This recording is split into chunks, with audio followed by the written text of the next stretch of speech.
Good evening, et bonsoir tout le monde. Welcome to our regular monthly meeting of the City of Côte Saint-Luc, Monday, August the 8th, 2022. I have with me today Councillor Lior Azarad, Councillor Andy Schuster, Councillor Oren Sabag, Councillor Dita Burku, Councillor Stephen Erdely, Councillor Mitch Kajafsky, Councillor Sydney Benizri, and we have with us the City Manager. Oh, and we have Councillor Mike Cohen, and we have the City Manager, Jonathan Schechter. Okay, so before we start the meeting, I'd like to make a few announcements. First of all, I'm going to make mention of a couple of things that are happening in the city that are sort of exciting. The first one is that, and we're going to honor him next month, not this month. This month we have somebody else that's very special, but next month we're going to honor Michael Fagan, who won the Scrabble Championship, the largest Scrabble championship in North America, and he is a member of the Côte Saint-Luc Scrabble Club. Bernie Gottlieb, responsible for that club, very active, and we're very proud of him, and he'll be here next month. We also have tomorrow our golf tournament, and at the golf tournament tomorrow, we are honoring Councillor Glenn Ashton and Councillor Sam Goldblum, two city councillors that served our city very well. They're very special people. If you want to hear their tributes, tomorrow we're going to be tributing them at lunch at 1 o'clock at Ashkelon Gardens. But today, before we start the meeting, I just wanted to show a short video that's because we can't do it outdoors. We can't show the video outdoors, so we're going to show it now, and it will be forever embedded in our council meeting history. So if you would show the video, it's about 4.5 minutes, then we'll start the meeting. Thank you. This is my tribute to Sam and Glenn. Thank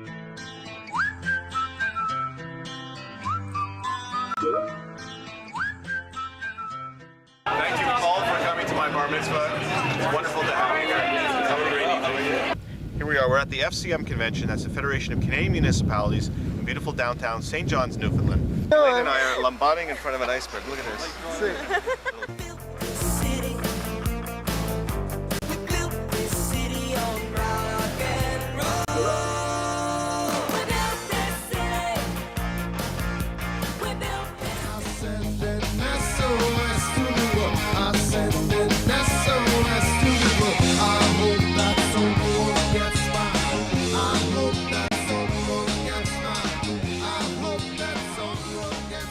Côte Saint-Luc councillor believes the changes will discourage volunteers.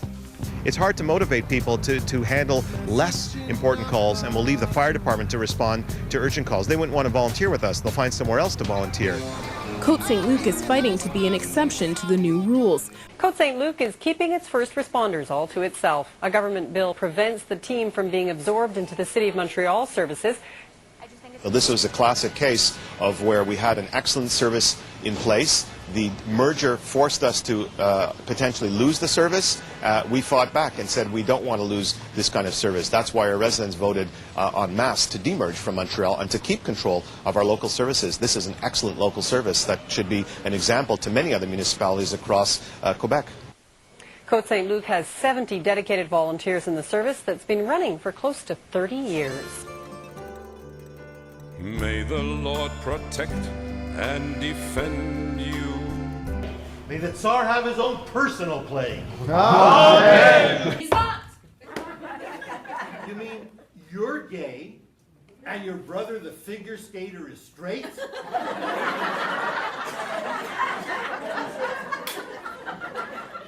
What the hell kind of a world is this? I think she's pretty damn hot. Thank you, Lou. The year is 1964. The place, Cemetery Village, Florida.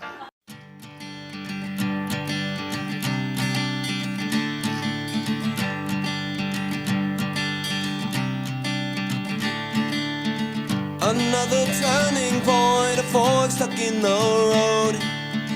Time grabs you by the wrist, directs you where to go. So make the best of this test and don't ask why. It's not a question but a lesson learned in time. It's something unpredictable, but in the end is right. I hope hope you had the time of your life.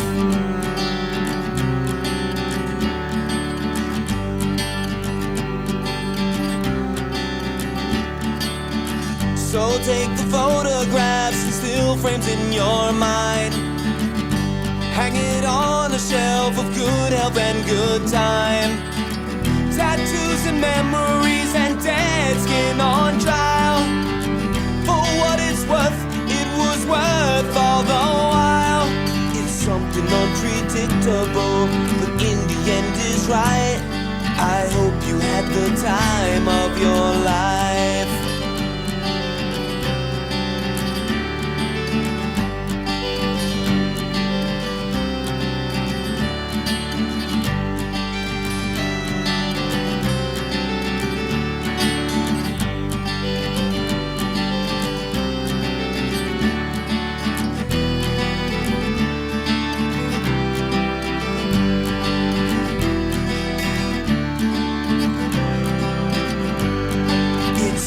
Unpredictable, but in the end is right.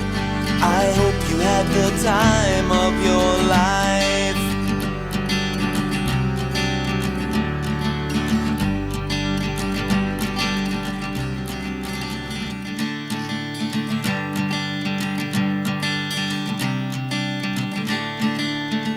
Another turning point, a fork stuck in the road. Time grabs you by the wrist, directs you where to go. So make the best of this test and don't ask why. And I want to thank Councillor Mike Cohen for honoring Glenn and Sam tomorrow at the golf tournament, and for Councillor Dita Burko and Manny Young and all the staff that are working on this golf tournament tomorrow. You know, when you run for office, you hope to get people like Sam and Glenn who are good people and make everyone happy. And what they want to do is touch each person, one person at a time, respond to their concerns and ensure that the city is a better place. And the time that they spent on council, they certainly did that, as we saw just briefly in this video. And we all have great memories of those wonderful times, and they are continuing to volunteer for the city, and we are better for it. Looking forward to Sam and Glenn continuing to volunteer in the various committees that you are on, and we'll see you tomorrow at the golf tournament. So going into something a little more serious, I wanted to be a little light at the top before we get to honoring Bernie Gerber. Thank you so much for being here today. I'm just going to give my quick update, as I always do, on COVID-19. The situation, you know, is different. It's different now, and the experts, and Mike was pointed out an article in the Gazette recently that experts decry the lack of data on COVID-19 because basically they don't have all the data. And they're looking for a vaccine, hopefully in October and November, that will deal with the present variants better. But in the meantime, we know a lot because we've learned a lot in what is recommended. And I can tell you from personal knowledge that I do. People say everybody's going to get COVID, but I actually know families, 4 generations of families if nobody's gotten COVID. Why? Because they follow the advice in this article. Not that hard. And basically it's, you know, wear a mask indoors, particularly if, you know, you're with people that are vulnerable. And if you've been in a situation where you might be exposed, the most important thing to do is make sure that you're not with your grandmother or grandfather or anybody else that's vulnerable. If you're concerned that you have symptoms or that you've exposed yourself to somebody who has COVID-19. So that's the update on COVID. We're gonna have a moment of silence for those who are ill, wishing them well, that they should recover. If they're in hospital or not well, we know we have many members of our staff, like everywhere else, there's staff shortages because so many people have COVID. So we wish everybody a very speedy recovery, and we'll have a moment of silence for that.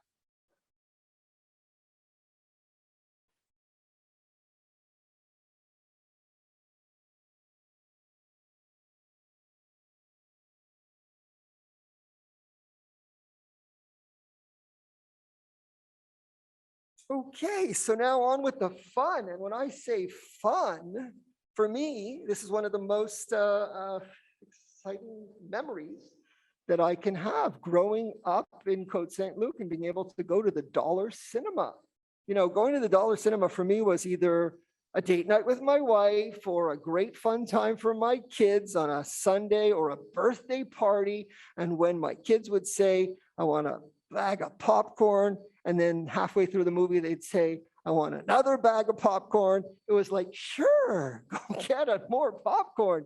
And it was always fun. And what Bernie has done for the community, what you have done for the city of Côte Saint-Luc is, you know, it's remarkable. And I don't know if we'll ever be replaced. I mean, we're losing something after 18 years in Côte Saint-Luc that is historic, and you don't find it. You just don't find it anywhere. There was a wonderful article, an excellent tribute to you. I saw it in the Gazette and also in the Globe and Mail. You know, I read it, and it's really true. I mean, when you lose something like the Dollar Cinema, you can't replace it. And I don't know if we ever will. So it's really a tribute to something that you provided to the residents of Côte Saint-Luc and to the community at large for 18 years with such kindness. It was always great speaking with you when we walked in there. I still have a few more of my 20 tickets to use, but I guess not. But it's always was a pleasure coming in, talking to you. My kids enjoyed it. We always had a lot of fun. And I don't know if there's, I think there might be some other members of council that might want to say a few words. They're welcome to. But for me, those were really great personal memories. And I thank you so much from the bottom of my heart for everything you've done for our community. So thank you, Bernie. If there's anybody else that wants to add, you're welcome. Otherwise, what we're going to do is present you with a certificate. And Mr. Mayor, I Yes. wanted to, Mike, perfect. I Thank wanted you. to say, again, I also have many memories of the Dollar Cinema. We're very grateful for Bernie. He's a personality. He was almost a politician. He was almost the mayor of Montreal, I remember. And who knows, now that he's retired, who knows what he might run for next? You never know. We better watch our backs here. But Bernie, congratulations for everything you've done. And I just want to say on behalf of the local commerce committee, which I chair, for the month of August, and I'm sure that your city councillor, Oren Sabag, joins me in congratulating you. You will be our spotlight on local merchants, effectively our merchant of the month for August, which will be featured in the Suburban and on our website. We started this program and this mandate. Mayor Brownstein gave you the mandate to recognize local commerce, and you've done so much for our community, and you've done so much for DeCarry Square, and it's just not going to be the same without you. So good luck, and thank you very much. Thank you, Councilor Gowan. Okay, so I think we're going to ask you to come up for a picture. Councilor, you want to come up for a picture with Bernie?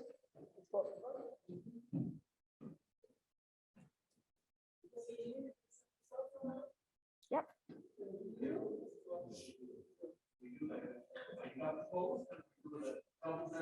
Double decker. Councilor Saraya should be on the center as the councilor for the area square. He has to go in the back. Okay, if everything's okay, everything, you tell us. Yeah.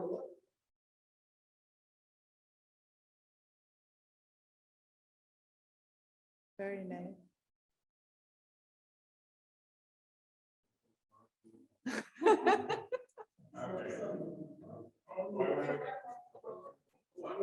This is the biggie.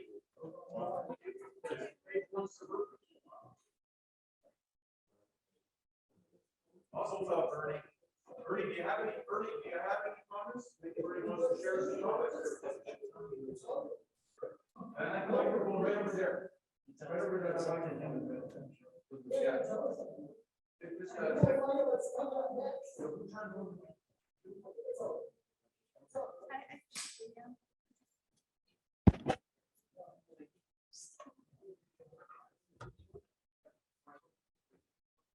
Ready to go? Everybody's happy? This is definite smile. This is definitely an unexpected, nice honor. And the kind words I've just heard from all you important people up here. It's very nice that you did that.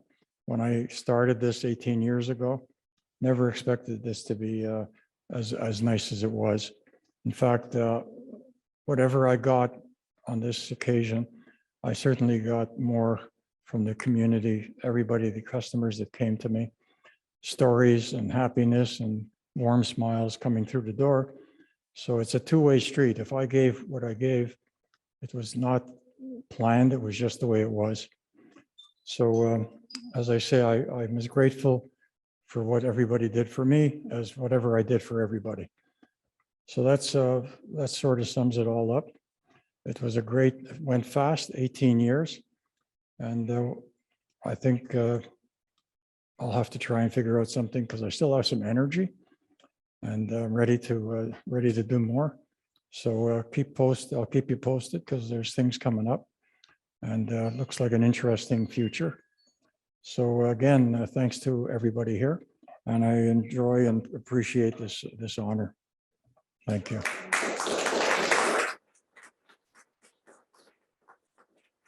By the way, if anybody wants to ask me some questions, it could be just as interesting. Does anybody want to ask? What was your favorite movie in 18 years that you showed at your theater? That's a good question. And I've had so many that I've liked, but I haven't actually gone into the cinema that often because my favorite movie was coming to me every minute, buying a ticket. And I even had the Rocky Horror Picture Show, which I never saw. And watching the crowd, as probably everybody knows, was more fun than watching the whole movie. So like I say, my movie was the people coming. And of course, I liked the comeback movies like underdogs like Rocky, and also liked the what's his name, the Terminator kind of movies. Things that we never, the first time around, that we never saw stuff like that. And even before the cinema, when the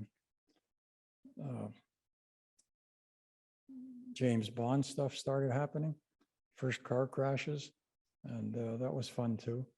So I like the whole variety of things, and all the movies were very exciting. So, but I didn't see a lot because, as I say, my own customers were just as exciting to me, and it was a nice experience. I never expected it to be that good. Well, thank you. I saw the Rocky Horror Picture Show a few times at your theater. I didn't hear, was that question? I saw Rocky Horror Picture Show a few times at your theater. Always a good one for midnight.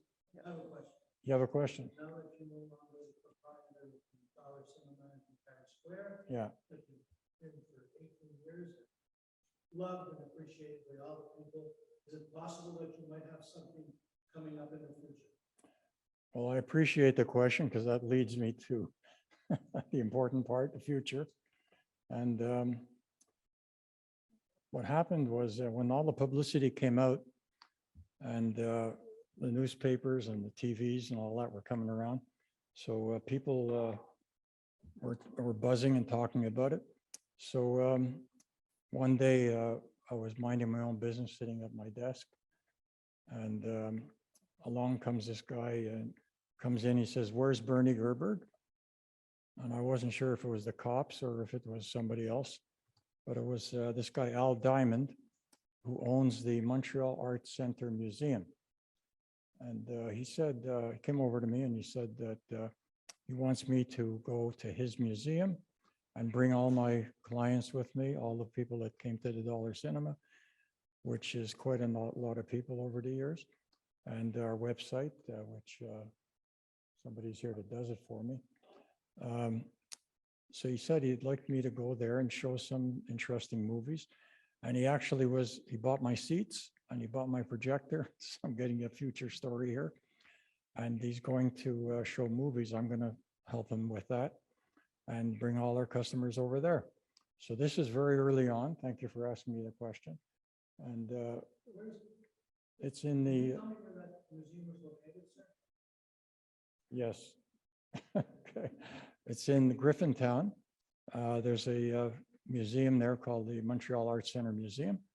And it's pretty well known, apparently. So he's actually created a room in there inside the museum for some movies.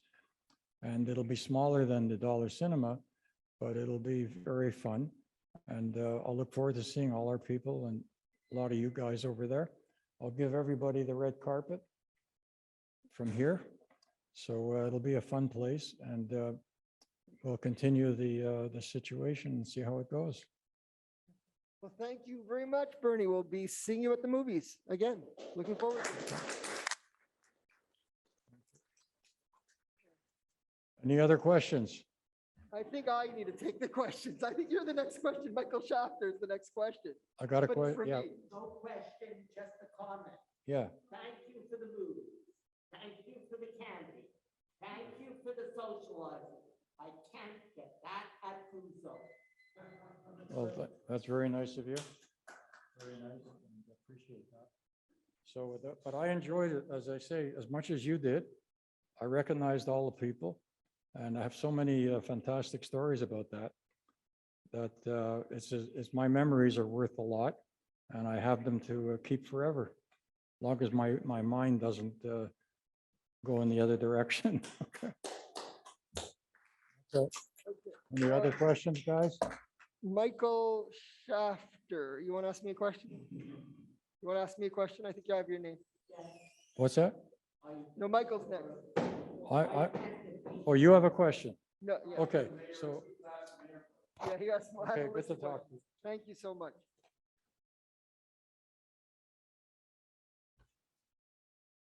I hope you can hear me. Go ahead. Good evening. I'm sure you would agree guns generally should not be stored in Côte Saint-Luc homes. Getting rid of them would prevent conjugal violence, reaching for a gun during the heat of the moment, prevent the young family member taking a gun to a park or school for bravado or worse, prevent house break-ins to steal guns for gun violence and crimes, and protect the police answering a complaint without knowing if that home is holding guns. Guns are federal jurisdiction, but Côte Saint-Luc can request Ottawa to buy back the handguns and provide a date after which all guns not purchased must be moved into secure locations approved by Ottawa at the owner's cost and be registered there. The process would be simple. A special division of the Montreal Police would pick up the guns and leave a receipt that Ottawa will pay the owner. The police doing so should be plainclothes in unmarked vehicles to draw little attention. There's no way to know how many guns, registered or not, have been accumulating in homes for decades, even though our community appears to be safe. Let's move forward for better public security. You can even offer those who sell their guns and donate the funds to a nonprofit social organization in full or in part, receive a special Côte Saint-Luc Medal of Humanitarian Service. So my counselors, please feel free to comment, fine-tune mine, or offer your own initiatives. But remember, in adjacent NDG, the gunfire crap hits the fan weekly, making us oh so lucky up to now. Please comment. Well, thank you that you have that written. So there's a lot of ideas in there. I'm not going to be able to give you the answer to all the ideas that you have because there's a lot there, but you have it in writing. So can you submit that paper if you don't mind? And maybe you have a digital copy somewhere, but if you can give me the hard copy. Councillor Oren Sabag is responsible for public safety. I don't know if there's what we can or cannot do, but you had a lot of ideas there. I don't know if you have any comments now, Councillor Sabag, or if you want us to take it under advisement and look into it. Thank you, Mr. Mayor. We will certainly take it under advisement. I could tell you that I take it very seriously. I have 3 small children and I also have a gun collection. So I do think that it is very important for gun safety to be, yeah, sure. No worries, thank you. So it's always very, very important to educate and to make sure that we have all the right policies in place to ensure safety of our residents. Okay, so thank you for that, and we'll see. I don't know what the city can do, but you gave us some ideas to look into. We have some written questions too. If there's nobody else here in the public, there's some questions that you could read out for us to respond to. I think there's 2 that came in. Yes, Mr. Mayor, I'll be reading out the questions. Okay. The first question is from Norman Sabin at 5831 Einstein. There is only one road into the Meadowbrook Golf Course. It is 2 lanes and a continuation of Côte Saint-Luc Road westward. It starts at Sheridan, passes the dog run on the north side, and leads into the 2 parking lots. Côte Saint-Luc is responsible for road maintenance. The problem is the road is in poor shape. It is loaded with potholes and cracks. And if drivers aren't careful, they can damage tires and wheels. And after sunset or rain, it is hard to even see the dangerous terrain, a problem for cyclists too. The manager of Meadowbrook Golf, Michael Johnson, has tried in vain to get Côte Saint-Luc to repair the road. He is frustrated and concerned golfers may choose to go elsewhere. Michael is on a year-to-year lease with the landlord, Group Pacific, and if he throws in the towel, I doubt golf will survive. 2022 is not exceptional. The road into Meadowbrook is neglected year after year. Why can't Public Works do a better job maintaining it? A total repave would be ideal, but at minimum, large potholes and cracks should be filled in a timely manner. If we lose Meadowbrook Golf, we lose a lot. Thank you, Councillor Ridley. It's his district, and I believe he'd like to respond. Thank you, Mr. Mayor. To share, I'm aware of the conditions of that road. It's one that I've traveled on many times. What I can say is that the city of Côte Saint-Luc has invested some money to deal with some drainage issues already on the road, and we will be doing some repairs to the potholes. In terms of a total repave, it's not an option certainly not for this year or for the next few years, as there are roads in Côte Saint-Luc that are well above this in terms of the list of priorities. However, what I can tell you is we'll definitely do a good job, do as much as possible to fill in the worst potholes and to make sure that it's drivable for those residents and users of the golf course. Thank you. Thank you, Councillor Ridley. We have another question. Yes, we do. The last question is from Heather Treston on Eldridge regarding non-conforming religious institutions in residential areas. Regarding the meeting of June 20th, 2022, concerning the non-conforming religious institutions in residential areas, I would like to have an update as to what has transpired since this meeting. We still have the same problem on Eldridge because of the 2 institutions on the street. The same problem with parking from morning to night, nowhere to park on the street, heavy foot traffic, garbage, no respect for the neighbors to keep their property clean, and noise. I'm tired of people telling me that Eldridge between Kildare and Mackle is disgusting, dirty, and smells of garbage. Thank you. Thank you, Ms. Treston. We have been making some progress. I know it's slow. You'd like the progress to be faster, but we've been in regular meetings with representatives from all of the religious institutions that are operating out of residential addresses. And we have different options in front of us in terms of finding solutions. As you know, some have evolved appropriately in terms of, the Bells community moved into a strip mall, Rabbi Yesharum moved into a strip mall. Others have opened in those type of locations which are acceptable. We've made additional zoning available in strip malls. We're looking at additional zoning for building in various locations, which is something we're discussing now. I can't give the details, but we're trying to find solutions because we do value the importance of having active religious life in our community, but we know that it has to be done in a legal way where it's safe. So we're making progress, but Rome wasn't built in a day. And we are having regular meetings. We just had a couple in the last week and a half. And we'll keep you updated as more solutions evolve. But you've heard about various bylaws that we're looking at, and we have other ideas as well. So thank you for that question, and we're moving forward on it. Okay, any other questions? No further questions, Mr. Mayor. Great, thank you. All right, so then we will move on to the next item of the agenda, which is the approval of the minutes. Councillor Cohen. Yes, Mr. Mayor, I so move that the minutes from the regular meeting of July 11th, 2022 at 8 p.m. At 8 p.m. be approved. Moved by Councillor Cohen, seconded by Councillor Azarad. Any discussion? All in favor?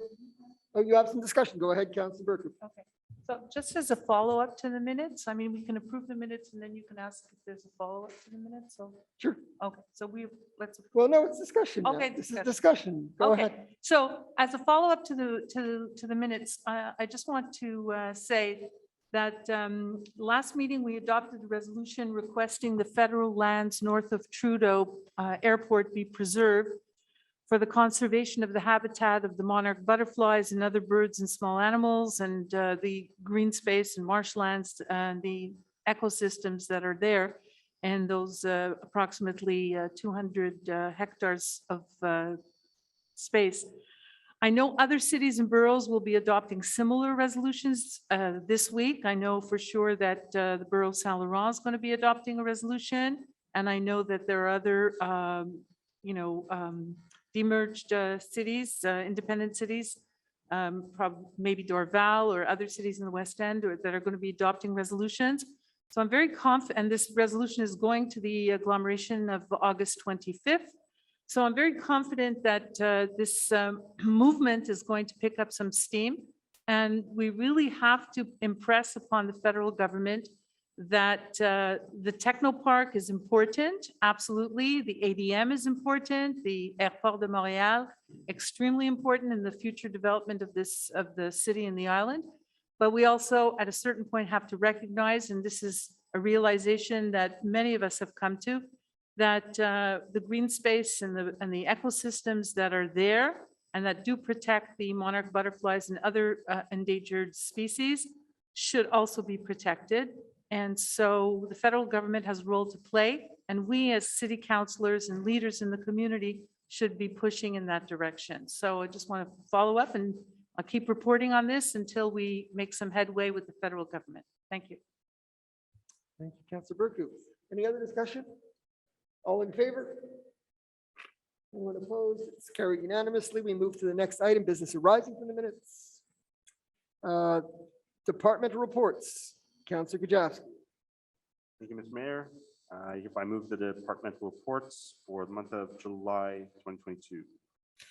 Seconded by Councillor Schuster. Any discussion? Go ahead. Who wants to go first? Councillor Cohen. Thank you, Mr. Mayor. Just wanted to add to what you said about the Golf Classic. It's called the Golf Classic, actually, not the golf tournament. We took away the tournament years ago.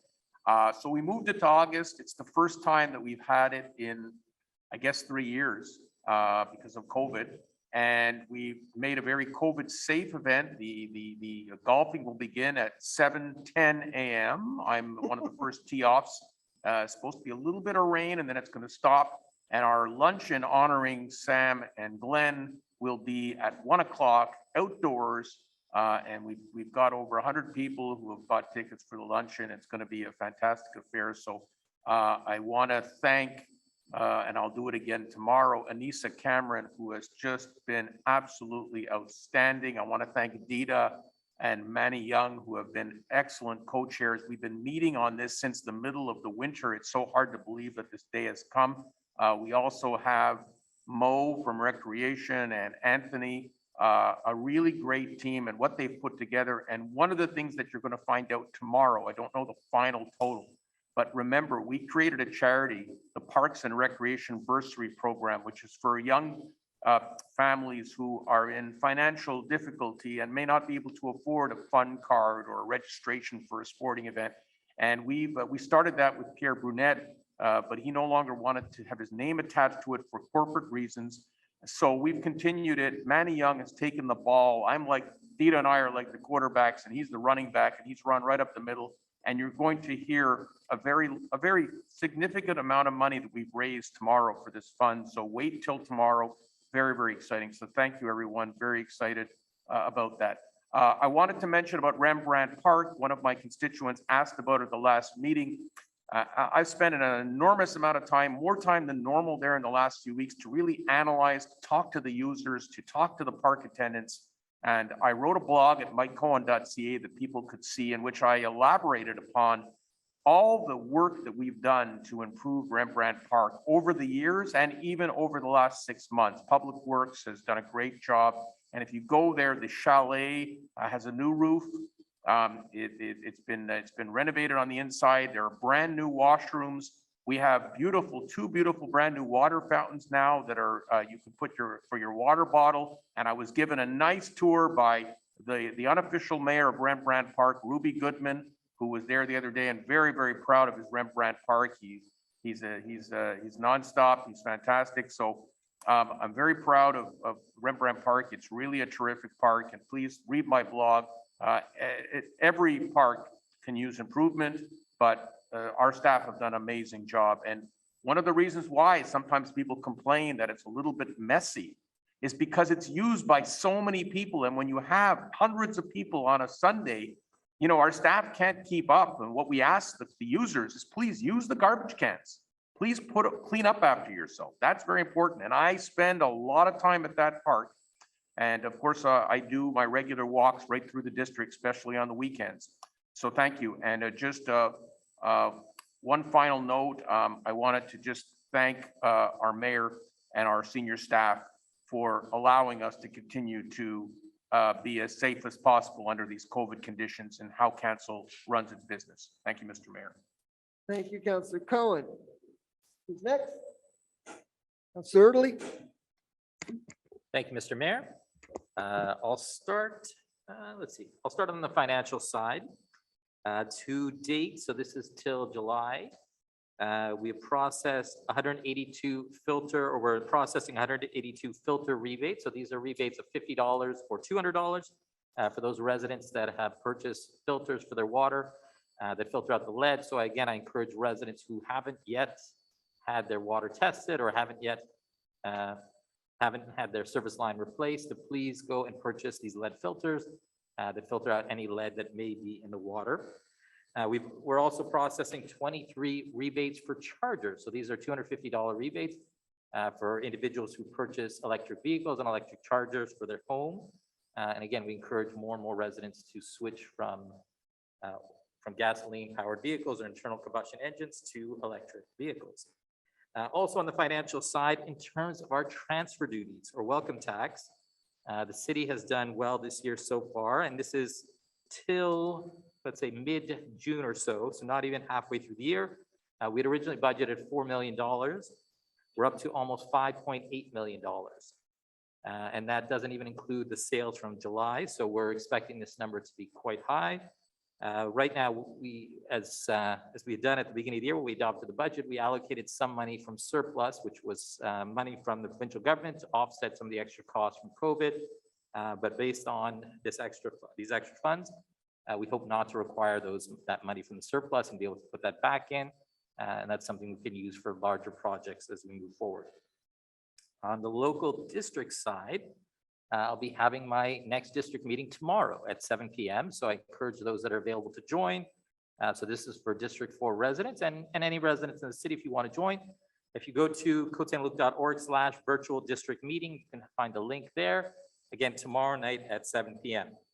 On the environmental front, the city launched a few weeks ago our new app, I should say, Côte Saint-Luc CSL Collect. So far, we've had 203 downloads. I have it downloaded on my phone. It sends reminders for what day is recycling, what day is garbage, organic waste, and so on. It also lets you know if there was an issue. So if there's an issue, I know we've had some over the last few months. If a truck breaks down, if they're not able to do your zone, your district, so you'll get a notification. So I encourage residents to download the app. And there's also a little game you could play, which I've tried myself, that helps you learn which item goes in the blue bin and brown bin and which items go into waste and so on. And there's questions you can ask there as well. So it's a very useful app, and I encourage more and more residents to download it. And it's available from both the Apple Store and the Google Store, so for Android and Apple products. In terms of waste, I'd like to share some of the latest stats. So in terms of garbage, this is from January to May 2022 compared to the previous year, compared to 2021. So the tonnage of garbage is down 6%. It's still early in the year, but again, it's a good trend. And I also, last, I want to mention that August 21st from 9 a.m. to 5 p.m. is the big drop off. So I encourage any residents who have household hazardous waste, so that could be paint cans, it could be other hazardous material. If you have old technological devices, old computers, laptops, printers, or any paper that needs to be shredded, you can bring up to 3 boxes full. And again, August 21st, 9 to 5, I will be coming myself because I've accumulated some hazardous waste over the years. I hate to say it. And that'll be at the Public Works yards. And that's it for me. Thank you, Mr. Mayor. Thank you, Councillor Erdley. Councillor Sabag. Thank you, Mr. Mayor. Public security, first of all, I'd like to start by thanking everybody who made the Canada Day festivities possible. All the volunteers, EMS, VCOPs, public security. It's always interesting to see how many people get together to make an event like this happen. So thank you to everybody, especially the SPVM who was on site as well. I like the format that we use. It's been a couple of years now that we do it at Wager Park. I think council agrees that it's a nicer facility for us. It keeps everybody safe. And again, everybody that gave their time to make this a successful operations is thanked. We also had in our facility François Charpentier, who is the CEO of Urgence Santé, who came to speak to us. This is an important meeting for our public safety department as we continue to build relationships outside the city and with with strategic partners to keep our not our employees, but our residents safe. In terms of the statistics, we've had over 3,100 calls this month alone. Average call response time was 56 seconds, each call about 2 minutes and 28 seconds. We've responded to about 250 emergency calls by EMS. That's a total of 1,600 hours that our volunteer dedicated to EMS. And I also would like to thank and mention a couple of volunteers, Han Yao, 13 years with EMS, and Alexandra Gentile, 6 years at EMS. I know it's been cold today. We've had a heat wave, but things are certainly cooling down. I hope everybody stayed safe during this major heat wave and humidity wave.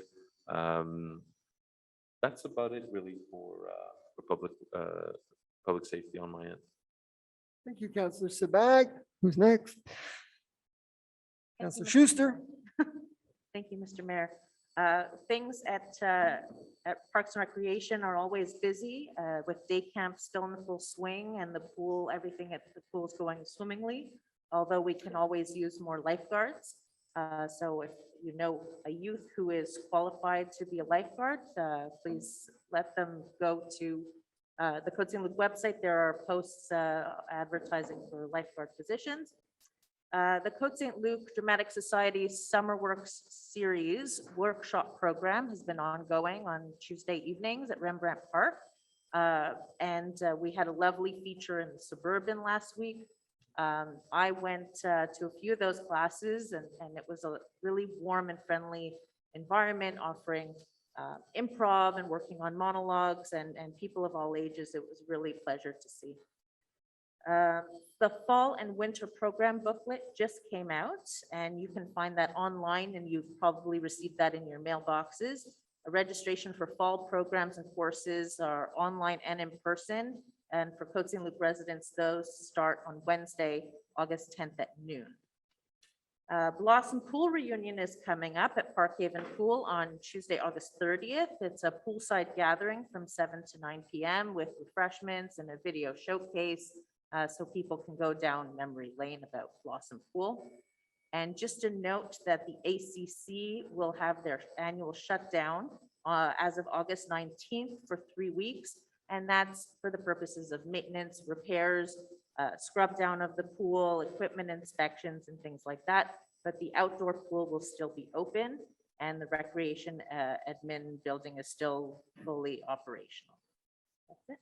Thank you, Councillor Schuster. I just want to add to a few things in your report. I think excellent stuff about the Joel Goldenberg highlight of the Côte Saint-Luc Summer Works program. There's two more sessions this Tuesday and next Tuesday, the 16th, and it's drop-in, even if you haven't been to the others.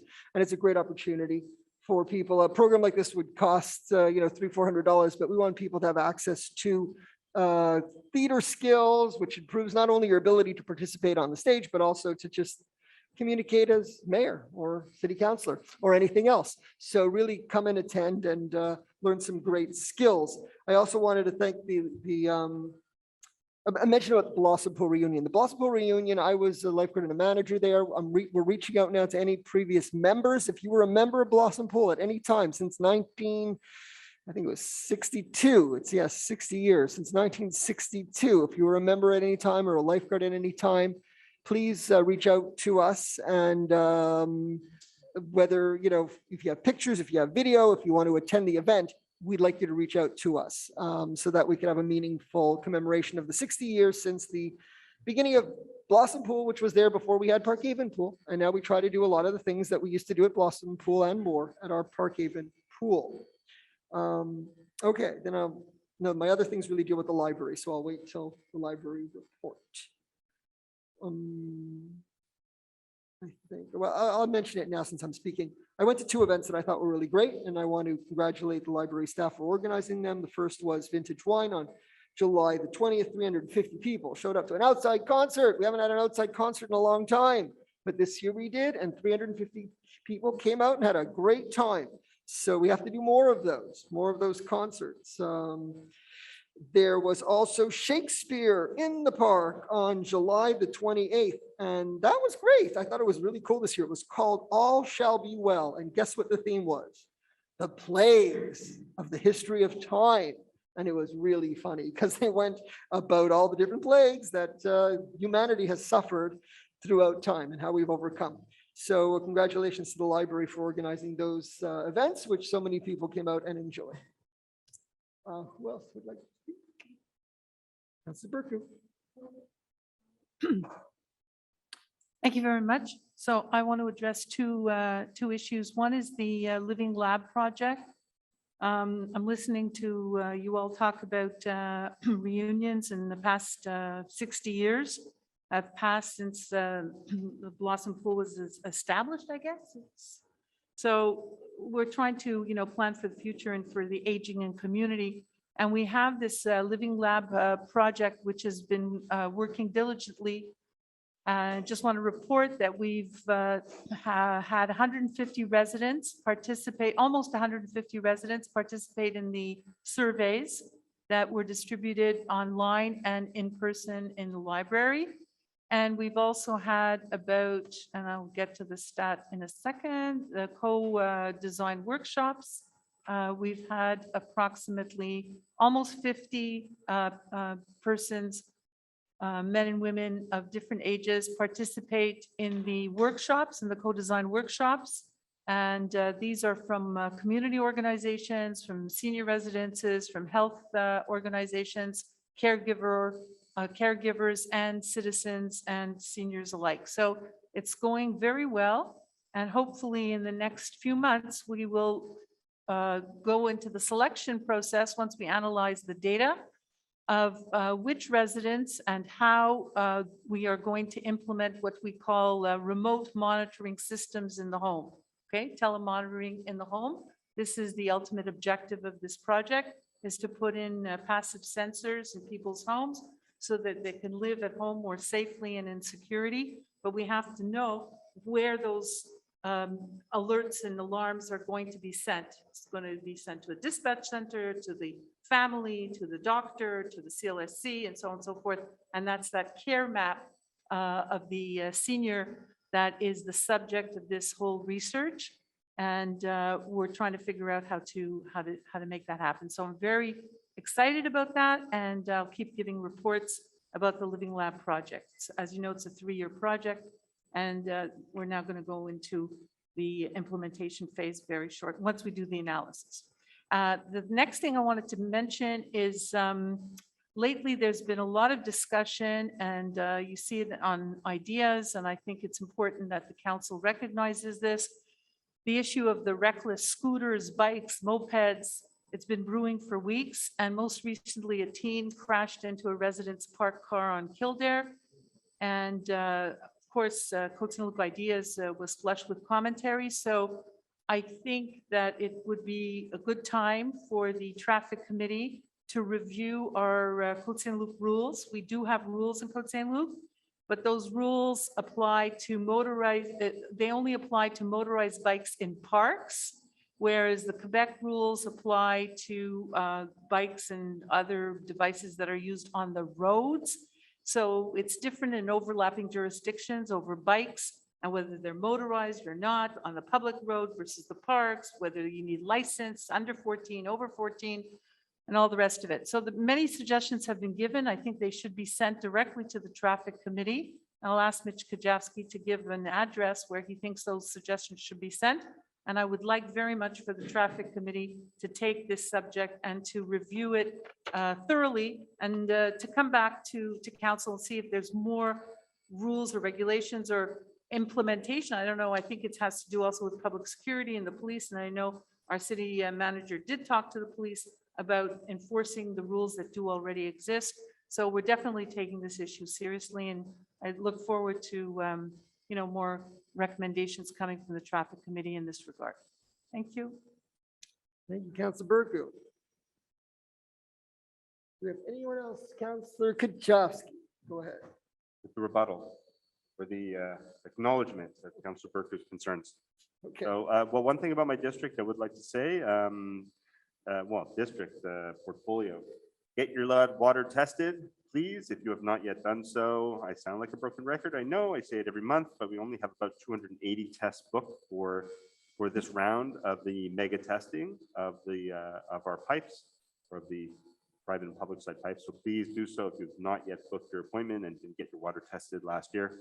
I'll step into my traffic committee or chair shoes right now, or put on my traffic committee hat, because I was going to speak to this. So thank you, Dita, for Councilor Burku for bringing it up.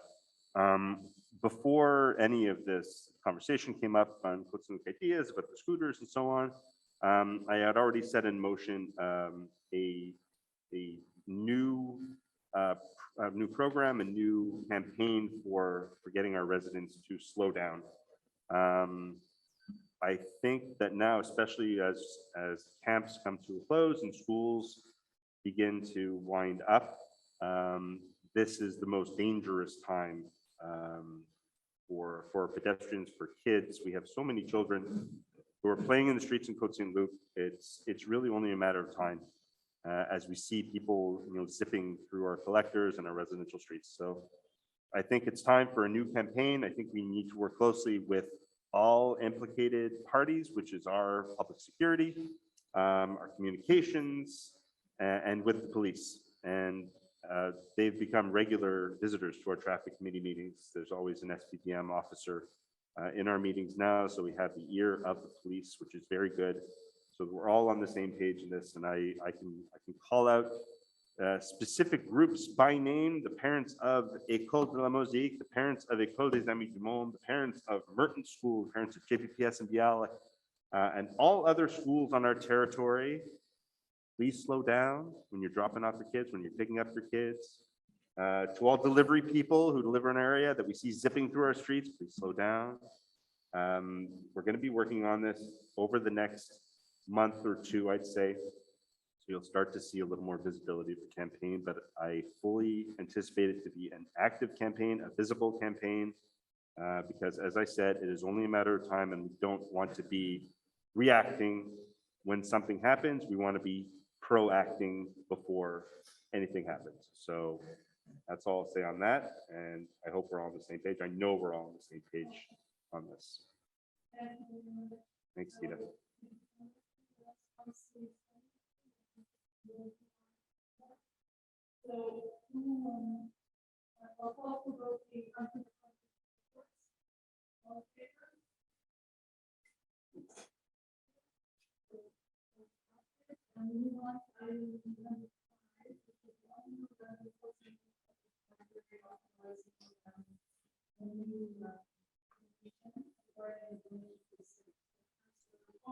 Thank you, Madam Deputy Mayor. I'm going to read the full resolution because this is really a historic moment in the history of the city of Côte Saint-Luc. Whereas Ms. Rosalind Margulies, a prominent Jewish philanthropist, wishes to make a generous donation to the city of Côte Saint-Luc valued at $500,000, contingent on terms stipulated in an agreement negotiated with the city. Whereas this donation shall be set up by the city for the children's library named as the Max Margulies Memorial Fund in memory of the donor's late husband, Max Margulies. Whereas also a party to the donation agreement, the Jewish Community Foundation of Montreal, acting as an investor, shall make annual payments to the fund.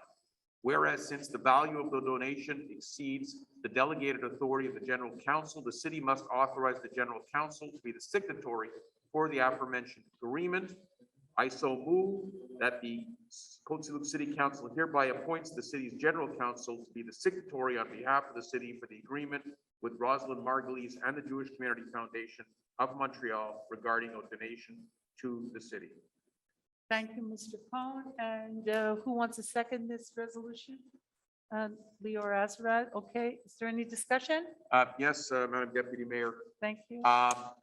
I will have my own comments on my blog very shortly, but I can't, I'm almost speechless that this moment has come. I want to first of all thank our librarian, Janine West. I want to thank our general counsel, Andrea Sharon, and our treasurer, Angelo Marino. The three of them were instrumental in making this happen. We met with Ms. Margulies soon after the last election. Councillor Azarad joined me in some of those meetings, given the fact that his portfolio was sponsorship, and I know he has something to add after me. We had long discussions with Ms. Margulies, and this is something that goes back to 2007. 2 years after I was elected, when I was given the portfolio, and I went to then Mayor Housefather and said to him, I would like to have a program of naming rights in the city, that we would be able to name parts of our, some of our buildings, some of our facilities, and get funding to assist us in matters that are not necessarily in our budget. And we started off very slowly. We've done some smaller scale naming rights, whether it's park benches, whether it's lectures, whether it's programs. Our sponsorship has come a long way over the last 17 years since I've been a councillor. But this is the dream come true. A $500,000 donation broken up into a $200,000 donation that the library can spend as it wishes, and that's our committee will discuss that, and $300,000 as a bequest. Sorry, not a bequest, but money that is going to come out annually by the interest. An endowment. Endowment, excuse me, thank you. Yeah, not reading my notes, I'm going up the top of my head. So we hope that this is the beginning and of other things to come. We are planning to have a ceremony on Sunday, September 11th in the morning to unveil the lettering on the building. Now, of course, this is all pending Ms. Margulies signing the agreement with Ms. Sharon, and that is supposed to take place within the next week. And once that is signed, then it'll be official, and we will then proceed to have this ceremony. And like I said, I am speechless. This is a very, very exciting moment for the city of Côte Saint-Luc, and I would like to ask Madam Deputy Mayor, I know he has some words to say, our Councillor Azarad, because I know that he's very excited about it as well. Councillor Azarad, please. Thank you, Mr. Mayor. So as councillor responsible for the sponsorship portfolio, I'd like to thank Mrs. Rosalind Margulies and the Jewish Community Foundation of Montreal and the treasured memory of Rosalind's late husband, Max Margulies, for the very generous donation that she has made. Our library in Côte Saint-Luc. It's widely recognized as a gem in Côte Saint-Luc, and puts into action the many values of our city, including education, art, accessibility to all. Donations to the heart of our city, like the library, go to improve the quality of service and programs we can offer the residents. I'm very much looking forward to taking my grandchild to the Children's Library and partaking in the wonderful additional programming that the Margulies donation will make possible. A gift of this nature requires detailed collaboration from key individuals on council and staff, and many thanks are owed to my colleague, Councillor Mike Cohen, in charge of the library portfolio, Janine West, Councillor's exceptional library director, Côte Saint-Luc's exceptional library director, and the very dedicated attention of Ms. Andrea Sharon, Côte Saint-Luc's general counsel, Angela Marino, our director of finance, information technology, and city treasurer. All our Côte Saint-Luc residents contribute to vitality of our services through their tax dollars. Additionally, many also contribute through their volunteering, whose time is a gift that directly benefits others in the community. It is also a valued act and benevolence when someone makes a financial donation to our city. This is a public-spirited sharing of resources which not only lives on in name, but in the quality of life of our residents. And in this case, the youngest residents and the future of our city. I'd like to take this moment to reach out to everyone who has an interest in becoming a sponsor. Our sponsorship committee works with donors to find the right fit and result.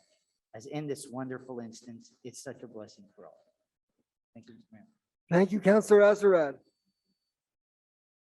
Yeah, those were very good comments. We're very, very fortunate to have the library, this endowment to our most valuable library. It's a jewel of a library. There's none like it on the island of Montreal, not only for the books that it provides, for the services that it provides, and having this additional $500,000 endowment is very, very special and appreciated. And like Councillor Azarad said, if there's anyone else interested in making donations to the city of Côte Saint-Luc, to our institutions, to our various buildings, to our various programs, based on something that relates to the individual's life, you are welcome to do so. And we would like to honor those individuals who wish to support the beautiful programming and facilities that we have. So that's wonderful news, really good. So has the vote been taken as well? It was moved and seconded, all in favor? Carried unanimously. Thank you. And now we'll move to the next item, which is item 6, Councillor Erdely, 6A. Thank you, Mr. Mayor. Be it resolved that the Côte Saint-Luc City Council approves the attached list of disbursements for the period of July 1st, 2022 to July 31st, 2022 for a total amount of $5,072,403.92 in Canadian funds, and that Treasurer Certificate number 22-0120 dated August 2nd, 2022 has been issued by the City Treasurer, attesting to availability funds to cover the described expenses.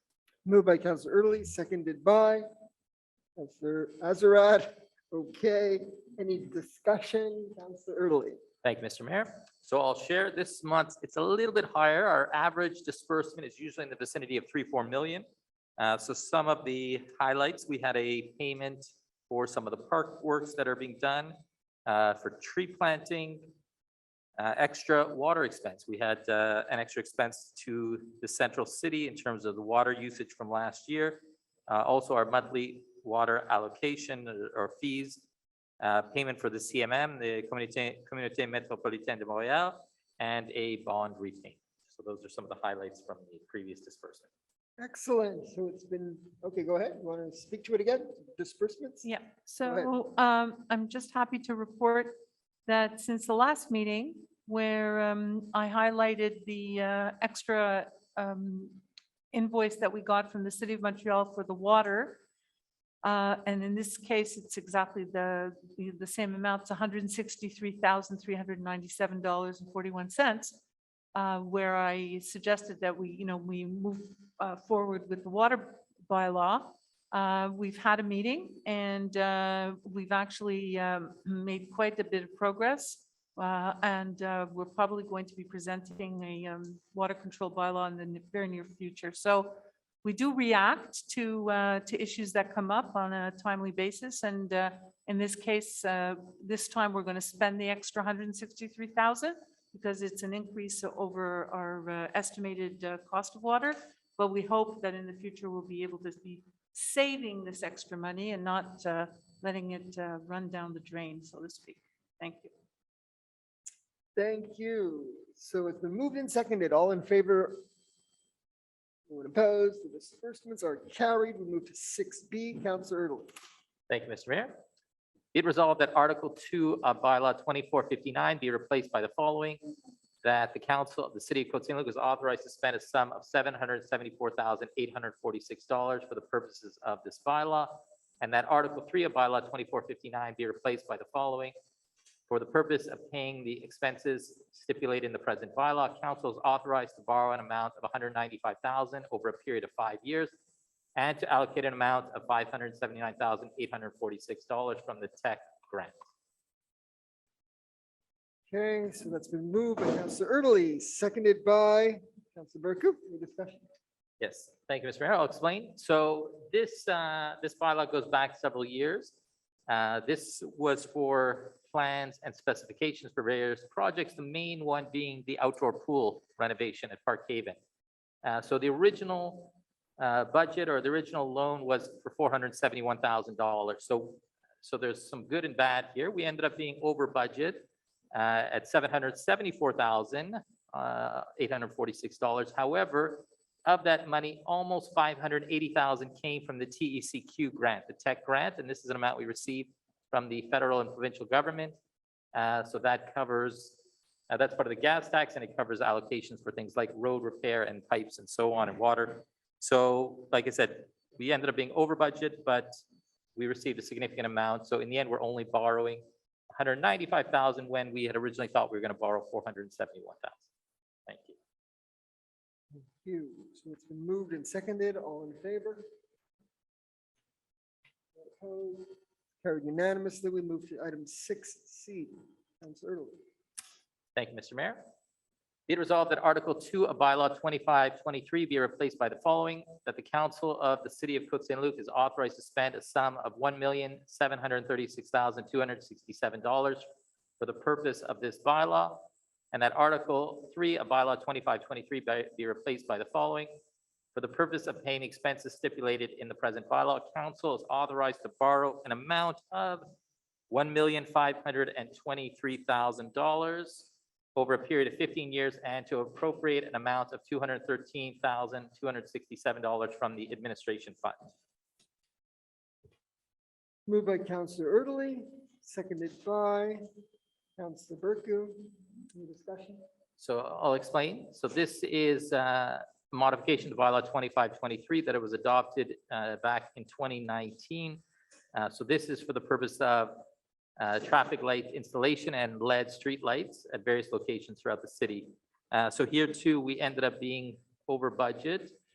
So the original budget was $1,523,000. We ended up spending an extra $213,000 or so. So that $213,000 will be taken from the surplus of the city. And I should mention, just to share, that we've actually already borrowed $1,351,000, which was already borrowed.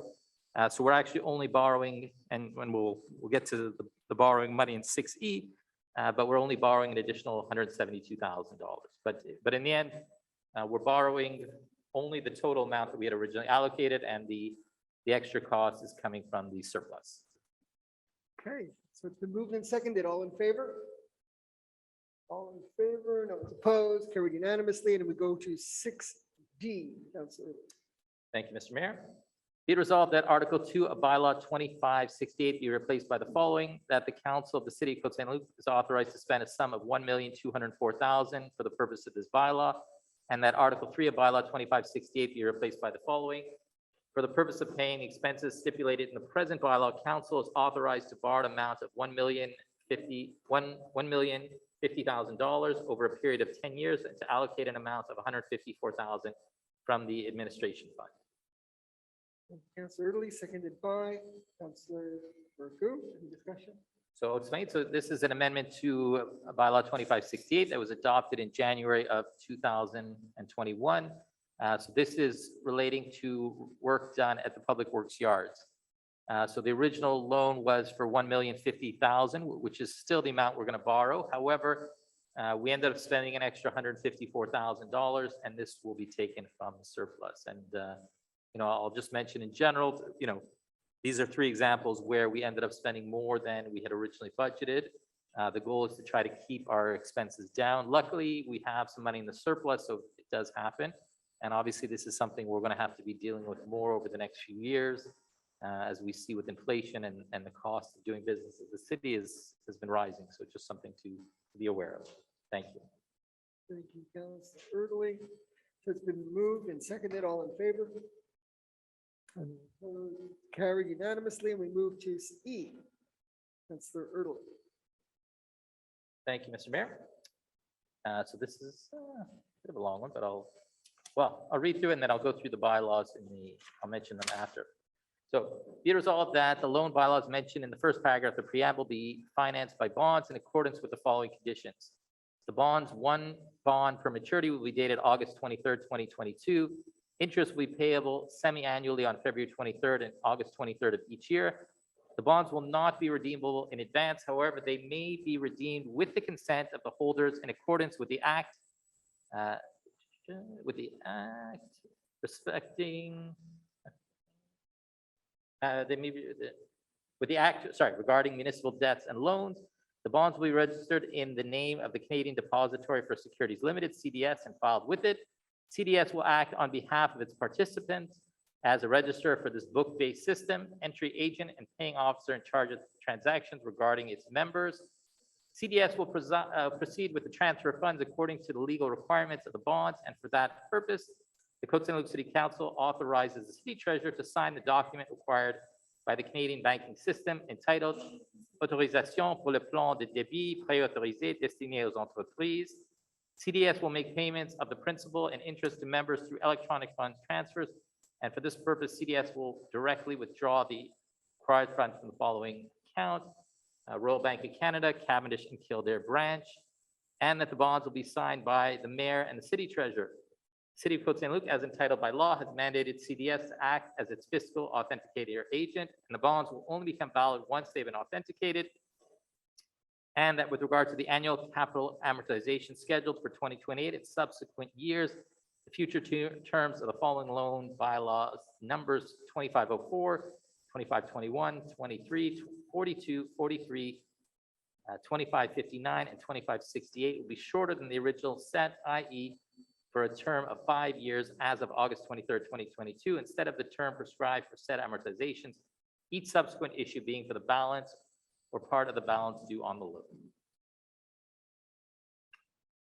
Thank you. Thank you, Councillor Italy, seconded by Councillor Burku. Any discussion? So I'll explain. The city of Côte Saint-Luc is refinancing, or I should say financing, some debt regarding projects that have been done over the last few years. The total amount is $6 million. And I'll give some of the highlights just to share. So this includes loan for preparation of plans and specifications. So for example, with the pool, as I was mentioning, it includes for computer software and access control, so the key replacement system for City Hall. It includes for upgrades to our parks, for example, Trudeau Park.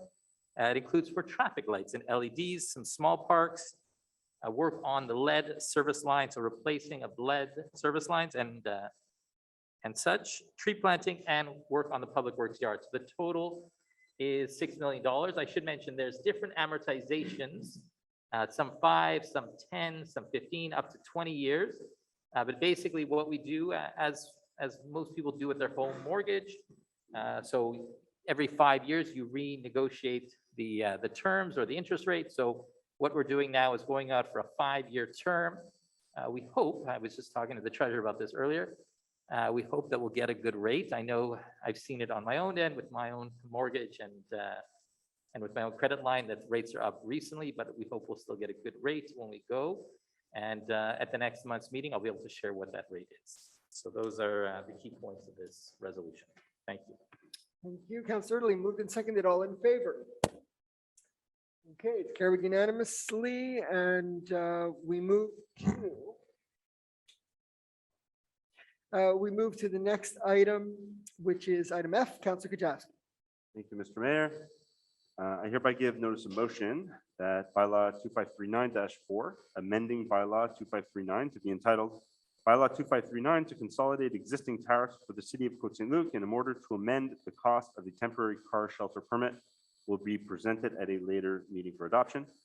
I also mentioned the object and scope of bylaw 2539-4, amending bylaw 2539 to be entitled bylaw 2539 to consolidate existing tariffs for the city of Côte Saint-Luc in order to amend the cost for the temporary car shelter permit. I also table draft bylaw 2539-4, amending bylaw 2539 entitled bylaw 2539 to consolidate existing tariffs for the city of Côte Saint-Luc in order to amend the cost for the temporary car shelter permits. Thank you, Councillor Kajaski, and you can explain that. I will do so. So if it's rare that everyone agrees on something, but during this most recent election campaign, to a man, woman, and child, all my residents seem to agree that the car shelter permit or the tempo permit fee should be removed. So we found a good compromise in that the car shelter fee, the tempo permit fee, will now be a one-time fee of $150. However, if you have obtained that permit fee over the last 2 years, so that will be applied to the one-time fee. So in other words, people who already have paid for tempo permit fees, or people who've already paid the fee, the one-time fee will have already been paid. If you've never had a tempo or you only had it for 1 year, you'll have to pay the balance of the one-time fee.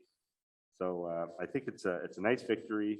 Like I said, it's actually the most mentioned item of the campaign, and I maybe can speak for Councillor Erdely, Councillor Burko as well, as our areas have the most tempos. But I think it's a nice win for my constituents, and I think for the city as well. I think it was a fair way to go. Thank you, Councillor Erdely. Well explained. Mayor. I mean, Councillor Kajaski, well explained. Thank you. Councillor Would you like Erdely to add agrees. anything? Yeah, he likes tempos too. Okay, so, I would, you'd like to speak about tempos? yes, I do. Speak about tempos. Okay, so Councillor Kajaski gave me the opening because I don't have a lot of temples in my district because I've got 3 sectors in my district where tempos were not approved. And I think it's time that we allow, that we reintroduce the notion of tempos in, at least in my district, in District 3. I know Councillor Ben-Isri also has some requests, okay, and you too. So I think, you know, all we need to do is give a notice of motion, we identify the zones, and on tente le terrain, comme on dit en français. You know, we'll do a little door to door. We'll figure out if those zones agree now that it's 3 years later or 4 years later. I don't know, when was the temple bylaw introduced? Can someone help me out here? 2018? Yeah, okay, 2018. So we've got, we're going on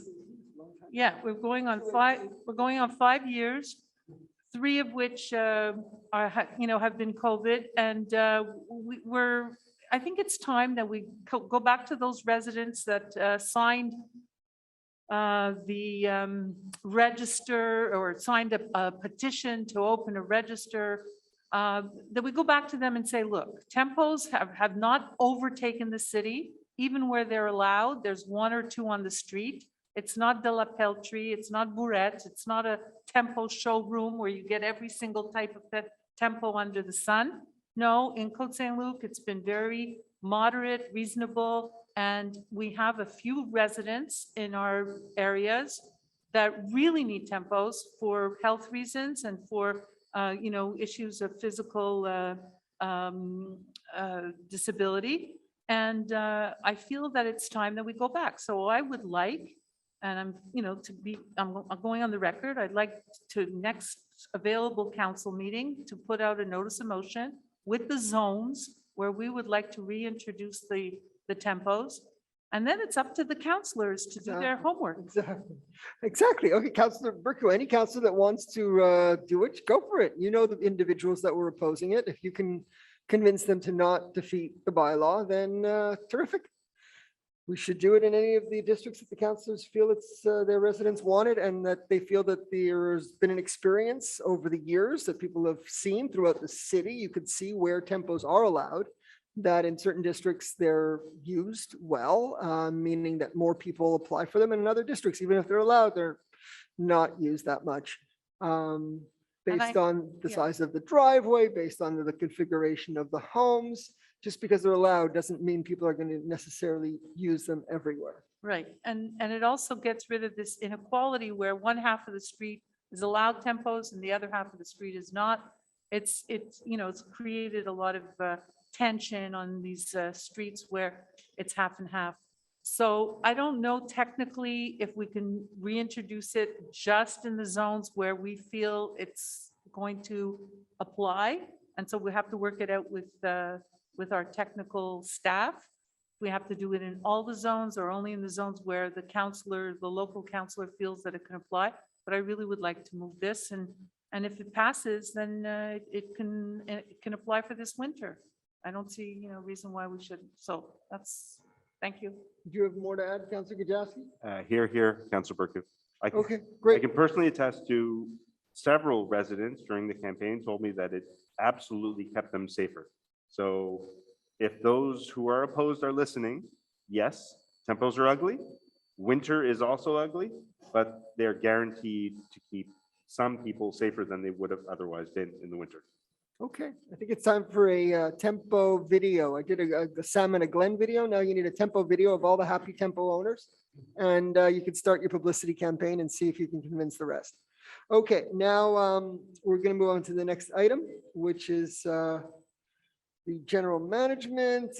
Item 7, Councillor Schuster. Thank you, Mr. Mayor. It's interesting that this comes next. The adoption of the Côte Saint-Luc 2021 Assessment of Measures and 2022 Action Plan for the Disabled Community.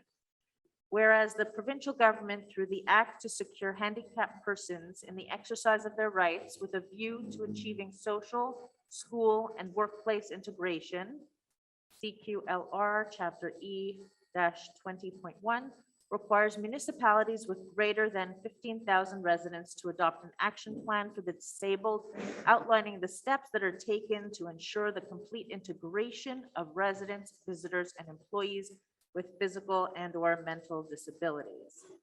Whereas the city of Côte Saint-Luc puts great emphasis on ensuring accessibility of city services to its residents, visitors, and employees. Be it resolved that that Côte Saint-Luc City Council hereby adopts the Côte Saint-Luc 2021 Assessment of Measures and 2022 Action Plan for the Disabled Community, said plan dated August 8th, 2022, and annexed herewith as Annex F, that council hereby requests that said plan be made available to any resident, visitor, or employee who wishes to consult said plan or obtain a copy thereof. That council hereby requests that, in addition, a copy of said plan be deposited for consultation in the city's archives and at the Eleanor London Côte Saint-Luc Public Library. Moved by Councillor Schuster, seconded by Councillor Gajowski. Any discussion? Councillor Schuster. Thank you, Mr. Mayor. Just a summary that the city has formed several partnerships with community organizations that focus on serving the disabled to better understand their needs and serve the community. And we have consulted with them to develop this analysis and an audit of all our city buildings and facilities. And the report contains a very complete analysis of all our public spaces, including this building and the ACC and our parks. And we honestly do an excellent job thus far of servicing differently abled communities. For example, elevators, automatic doors, accessible bathrooms, braille on our signage. We've been trying to ensure that our parks and our pools are also accessible for differently abled people of all ages. And we're just taking steps, both short-term and long-term, to ensure inclusivity and accessibility of our community. And in addition to that, more programs than ever before are being designed to accommodate people with special needs, including those on the spectrum or hearing impaired, sight impaired, and others. And noteworthy, including providing trained companions for the children at our day camp, among other initiatives. So it's something that we don't think of if it's not part of our daily life, but it's time to sort of reprogram ourselves to think about people that are differently abled, and we're just moving on from there, trying to have more inclusivity. Excellent, thank If I you. may, Mr. Mayor. Also, it Absolutely, should go ahead, be- Councilor Kajowski. It should not be understated also, when you look at the working group, the list of individuals, it's literally every single director of our city, the entire management team. So they should be thanked for their work, because it can't be understated how much work went into doing this, in particular, Associate City Manager Tanya Bramovich and Director Cornelia Ziga, Parks and Recreation. Right, there's an exceptional Absolutely. report, and if you go around our city, you can really see that it's being made accessible, whether it's at this building or at the Aquatic Community Center or at our swimming pools, where we have ramps where people can get into the recreational pools, at the outdoor pool. It's just great to see, and our locker rooms are accessible so that individuals of all capacities are able to take full advantage of the wonderful facilities we offer. So great job, and we'll continue to try to do better. And wherever improvement is needed, we're going to work to get there. Okay, so that has been moved and seconded. All in favor? Carried unanimously. And now we move to Human Resources. We'll start with 8A, Councillor Benizri. Merci, Monsieur le maire. Est résolu que le conseil municipal de Côte Saint-Luc ratifie l'embauche de Jérémy Vien à titre de préposé aux travaux généraux, temps plein auxiliaire col bleu, à compter du 14 juillet 2022. Que le certificat du trésorier numéro 22-0118, daté du 27 juillet 2022, a été émis par le trésorier de la ville attestant la disponibilité des fonds pour couvrir les dépenses décrites ci-dessus. Proposé par le conseiller Benizri, appuyé par le conseiller Azerrad. Est-ce qu'il y a des discussions? Pour l'embauche, c'est comme c'est mentionné, c'est pour l'embauche d'un préposé aux travaux généraux. Ok, fantastique. Tout le monde en faveur? Ok. Appuyé unanimement. Et maintenant, on va aller au 8B. Councillor Schuster.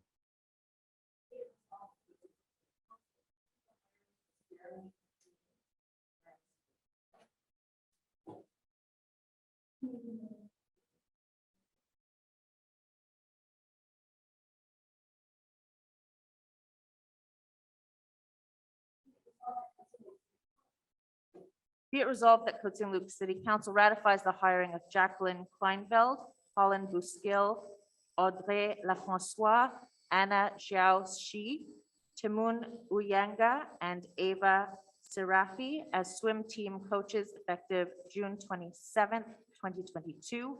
That treasurer certificate number 22-0117 dated July 27th, 2022 has been issued by the city treasurer attesting to the availability of funds to cover the above described expenses.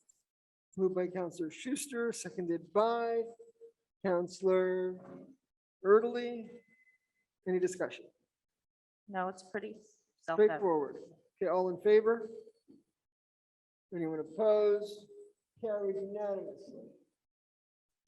Item number 8C. Councillor Schuster.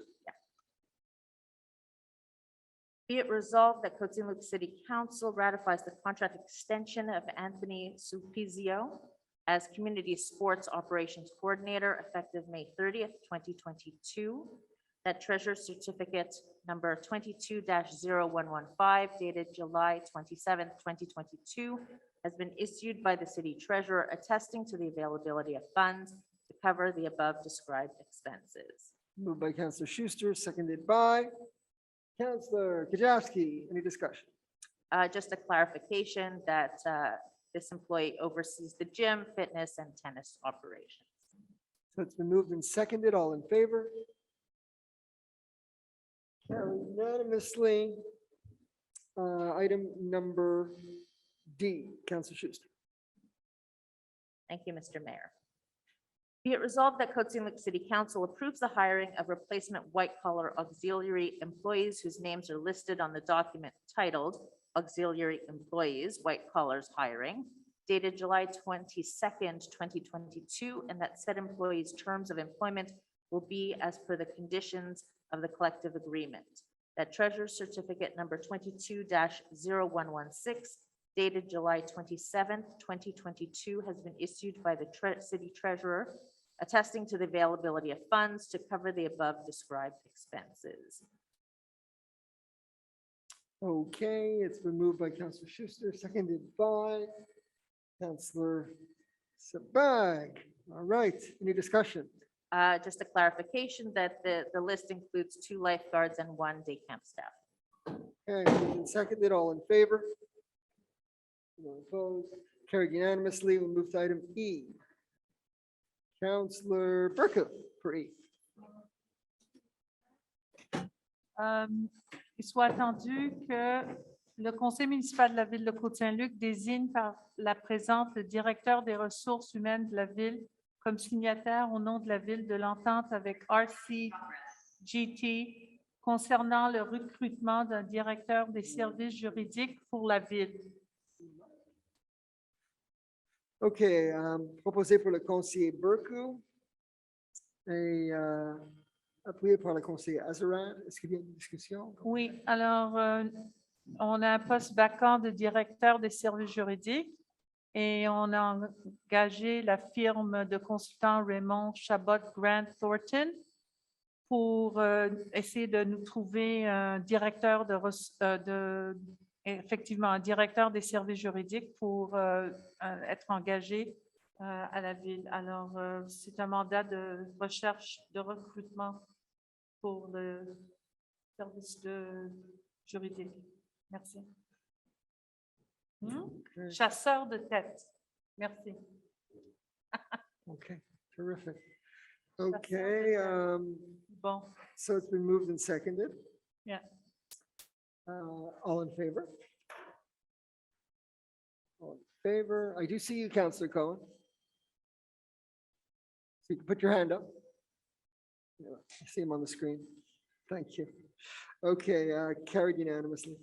Then we go on to the next item, which is legal services. And that goes to our city manager, Jonathan Schechter. Right, thank you, Mr. Mayor. I am proposing a clerical correction to bylaw 2274, and it just relates to so that the English version correctly matches the French version correctly. Thank you. Excellent. So now we'll move on to item 10, which is Public Works, and it's a special item that relates to emergency medical services. So I'll send it over to Councillor Sabag. Thank you, Mr. Mayor. Be it resolved that the city of Côte Saint-Luc hereby awards the contract for the purchase of 1 rapid response vehicle for the city's medical emergency services to Jacques Olivier Ford Incorporated, the sole conforming bidder under the law for the total amount of $99,395,000 plus applicable taxes, that the described expense shall be financed by law 2591 and by law 2570, that the treasurer certificate number 22-0119 has been issued by the city's treasurer on July 28, 2022, attesting to the availability of funds to cover the above described expense. It says. So that's moved by Councillor Sabag, seconded by Councillor Benizri. Any discussion? Yes, so this is an addition or a newer rapid response EMS vehicle that we're purchasing. So again, trying to modernize the fleet. I am aware that Councillor Erdely wants it to be electric, and I do agree with him that we should move towards these types of vehicles, as we both are EV enthusiasts. But for this particular one, hopefully next one will be an EV. Again, I'm happy to put a new vehicle for our EMS volunteers. Thank you, Councillor Sabag. All in favor? Actually, Oh, wait. go ahead. If I Go ahead. just as a segue, Councillor Sabag gave me an opening. I will be voting in favor of this resolution. However, my hope is that this is the last internal combustion engine vehicle we will be purchasing for public security or EMS. My hope is that the next one will be an electric vehicle. So, but I understand we're not quite there in terms of emergency vehicles, in terms of lights, in terms of storage. But like I said, I hope this is the last internal combustion engine for EMS or public security we purchase. Thank you. Thank you, Councillor Erdely. All in favor? Anyone opposed? Carried unanimously. And now we move to item number 11, urban development. Councillor Ben-Isri, 11A.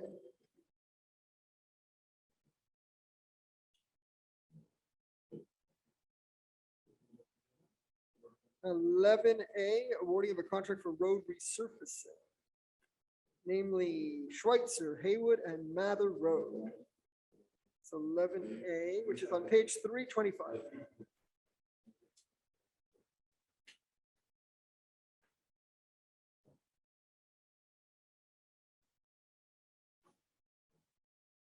Or Ms. Kujawski, or Kujawski, it's in your district too. Either one of you guys.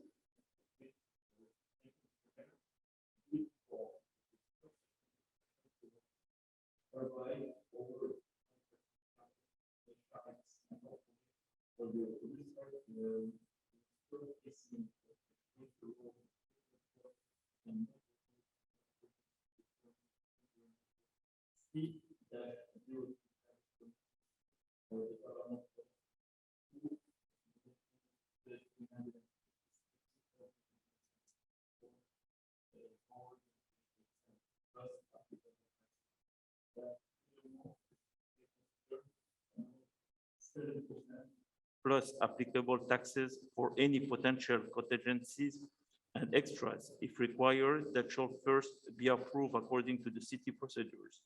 That the described expenses shall be financed from the loan bylaw number 2427, 2521, 2560, and 2584, previously approved by the Minister des Affaires municipales et de l'Habitation, as well as from TEC 2019-2023 grant. That treasurer certificate number 20-0113, dated July 13, 2022, has been issued by the city treasurer, attesting to the availability of funds to cover the described expenses. Thank you, Councillor Ben-Isri, seconded by Councillor Kujawski. Any discussion? Yes. Go ahead, Councillor Burku. Some discussion.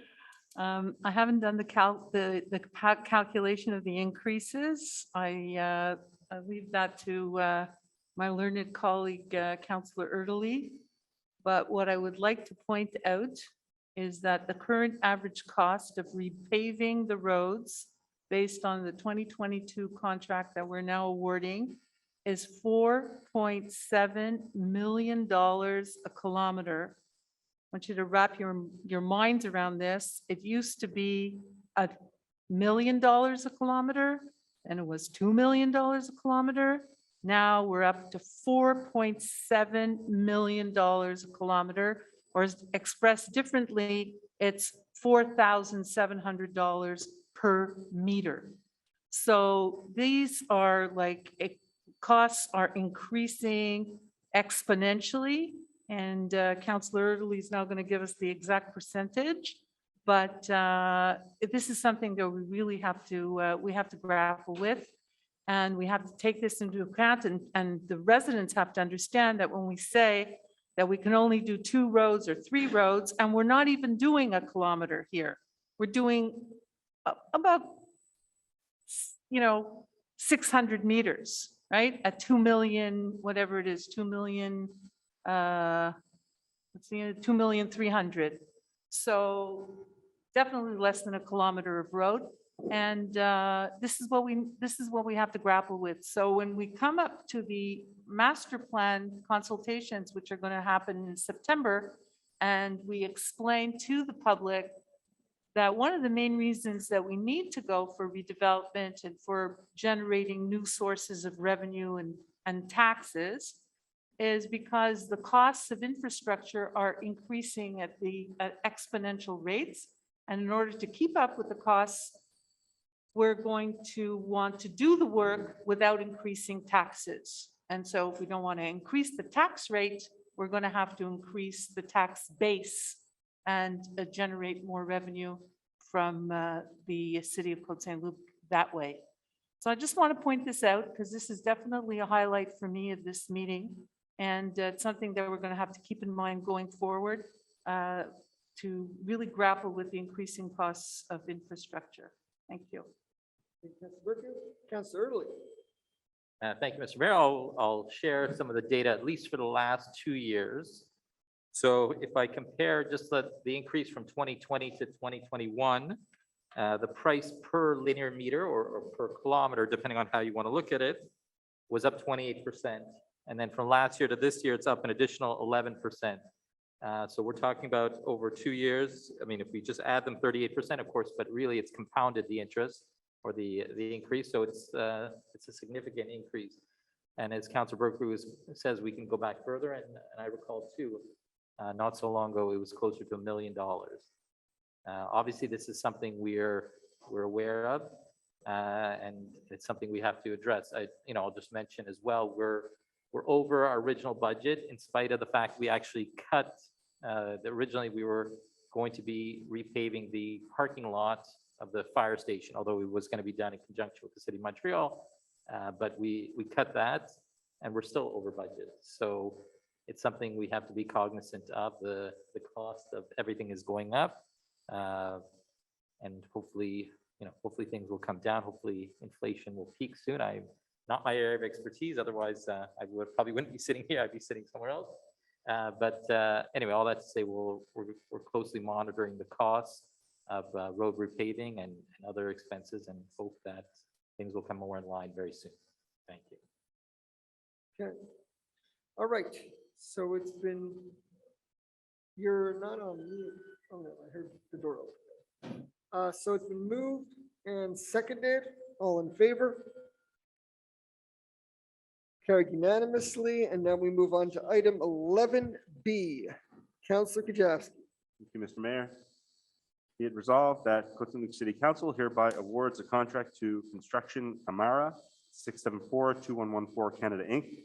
for pneumatic excavations and lead pipe replacement contractor services in accordance with the terms of tender number C-13-22C for a total amount of $1,362,970 plus applicable taxes. That furthermore, the city may consider an amount of $21,000 plus applicable taxes for any potential contingencies and extras if required, that shall first be approved according to the city's procedures. That the described expenses shall be financed from the loan bylaw 2582 previously approved by the MAMASH. That treasury certificate number 22-0114 dated July 21st, 2022 has been issued by the city treasurer attesting to the availability of funds to cover the described expenses. Thank you, Councillor Kajewski, seconded by Councillor Lee. Any discussion? So this is the awarding of a contract for something I've spoken about many times and spoken about to many of my residents, as the lead pipe issue greatly affects District 5. So this is the awarding of the contractor services to do those pneumatic excavations or visual inspections of the pipe.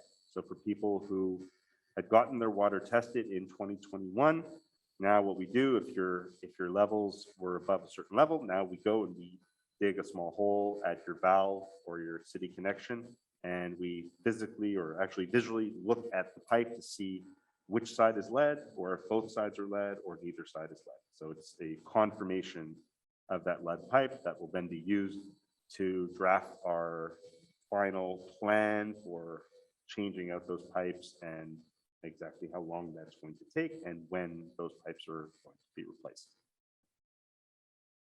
That is all. So it's been moved and seconded. All in favor?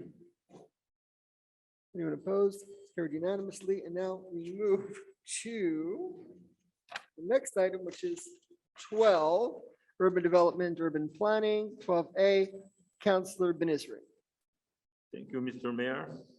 Be resolved that the Côte Saint-Luc City Council hereby appoints the City General Council to be signatory of behalf of the city for the encouragement agreement with the Hebrew Academy regarding the installation of boulders on city property. Moved by Councillor Benizri, seconded by Councillor Azarad. Any discussion? Okay, this is an item for security purposes where there's certain devices that have been put, certain boulders that have been put on land and that is on city property and now is being approved by the city as, you know, as legally there for good reason. So moved and seconded, all in favor? Anyone opposed? It's carried unanimously. And now we go to 12A, Councillor Kajewski. 12.1. Thank you, Mr. Mayor. Skip the page. Okay, be it resolved. I don't know if somebody's putting up, Stephen? Okay, thank you, Councilor Erdely. So be it resolved that the site planning and architectural integration program showing front facade modifications to a detached single-family dwelling on lot 105-2884 and prepared for the Planning Advisory Committee meeting of July 12, 2022 be approved according to the provisions of Chapter 14 of Bylaw 2217 of the City of Côte Saint-Luc. Moved by Councillor Kajewski, seconded by Councillor Rao. Any discussion? Yeah, I'll keep it brief. So this is just an approval of a modification to a home that had done a renovation. I think it was a bit of a contractor error, I guess I should say. So we found a really nice compromise. So thanks to I thank Melanie every month, but thanks to Melanie Rothpan for working with the resident and finding a compromise that worked for them and worked for us visually.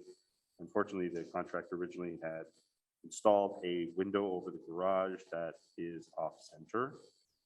So now that will be corrected along with a kind of line delineating the top half and the bottom half of the home that I believe is very nice. Okay, so it's been moved and seconded. All in favor? Carried unanimously. And now we move to 12.2, Councillor Burku, Rosedale.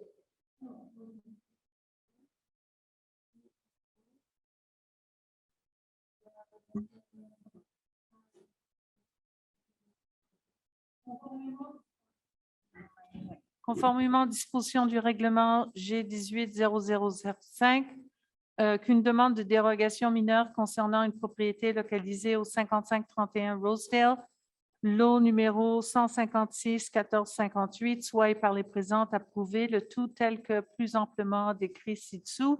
La demande vise à permettre à l'habitation unifamiliale isolée construite en 1955 sous le numéro de permis 1955-00140 de maintenir sa marge de recul avant actuelle de 4,41 mètres au lieu de la marge de recul avant minimale requise de 4,57 mètres, le tout nonobstant les dispositions du règlement de zonage numéro 2217 annexe B, zone RU6 et article 4-4-1. Okay, so that's been moved by Councillor Burku, seconded by Councillor Azarad. Any discussion? Yeah, so this is a simple, really a classic minor exemption. They're just a few centimeters too close to the sidewalk. So the front setback is going to be allowed or regularized at 4.41 meters instead of 4.57. Okay. So moved and seconded. All in favor? Anyone opposed? Carried unanimously. And now we move to item 13, Councillor Sabag.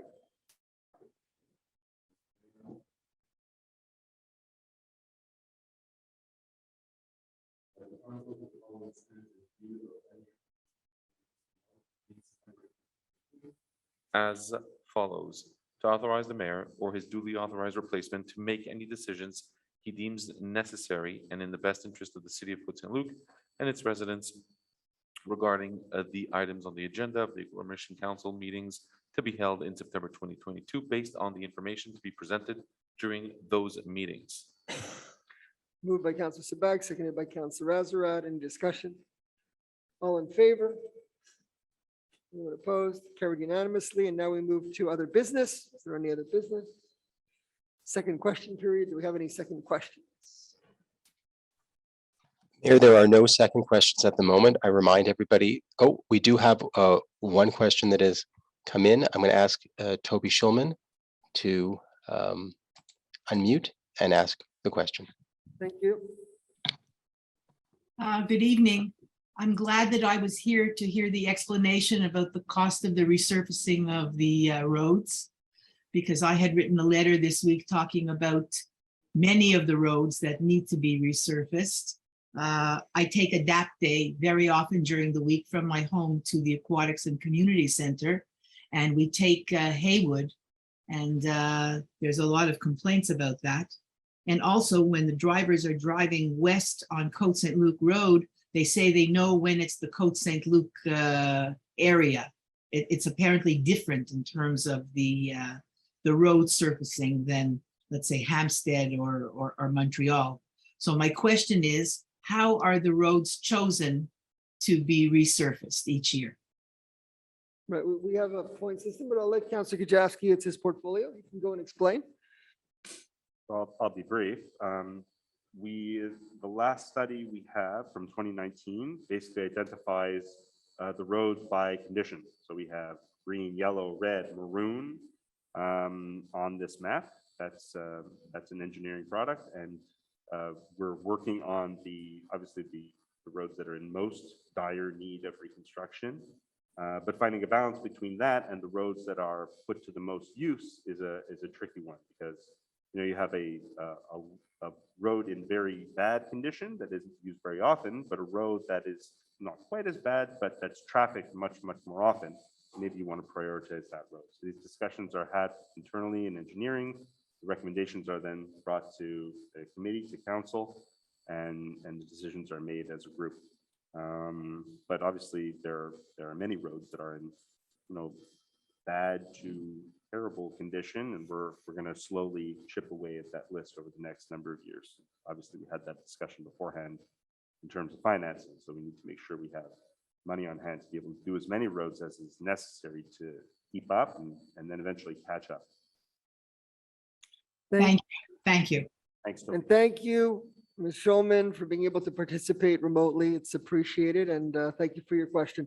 Any other questions? Yes, Mayor, we have another question from Melanie Gamiel. I'm going to ask her to unmute now, and please state your name and address. Thank you. I do. Hello? Go ahead. I hear you. Oh, sorry. I apologize. It's I logged in under my account, but I put my wife's first name instead. It's Ayal Gamliel. Ayal Gamliel. Okay, welcome. It was just because I think I missed the beginning of the meeting. I think the subject was addressed. It was concerning the electric motorcycles and scooters in Côte Saint-Luc. Yes, it was addressed, and we are definitely looking into the matter. It's gone to the traffic committee, and they're going to be studying what can be done based on our jurisdiction and what we're allowed and what's legal and what's not. But yes, it's definitely going to be addressed. Okay, thank you very much. Thank you. Do we have any other questions? I just remind anybody who's participating in the Zoom meeting, you can press the raise hand button. Vous pouvez appuyer sur le bouton lever la main maintenant pour poser une question. So we are the only council in the island of Montreal that I know of, probably in Quebec, that allows individuals to ask their questions remotely. And it allows for a wider democratic process for all individuals to be able to participate by either writing in a question, coming to ask the question in person, or doing it remotely. So thank you for those who have done it remotely, for those who've written questions, and for those who've come in person. You're all welcome. There are no additional questions. There are no additional questions. I'll ask for adjournment. And we have the Wizard of Oz, Darrell Levine. Thank you. So move for adjournment, please. For Councillor Sabag, seconded. Councillor Gajowski, all in favor. We are adjourned. Thank you.